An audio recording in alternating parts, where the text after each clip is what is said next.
வேலை செய்கிறவங்களை டிஸ்டர்ப் பண்ணாமல் இங்கே என்ன நடக்குது அப்படின்றத ஒவ்வொன்றா நான் உங்களுக்கு சொல்ல போகிறேன்.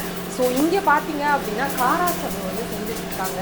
அரிசி மாவு, கடலை மாவு, காரம், உப்பு எல்லாத்தையுமே சேர்த்து இங்கே வந்து மாவாக வச்சுருக்காங்க. ஸோ அந்த மாவை வந்து மிஷின் உள்ளே போட்டு அதை அப்படியே ஆன் பண்ணும்போது அழகாக அது காராச்சவுவாக வந்து விழுது. ஸோ அப்படியே எண்ணெயில் வேக வச்சு அழகாக எடுத்து அப்படியே பார்சல் பண்ணுற இடத்துக்கு அனுப்புகிறாங்க.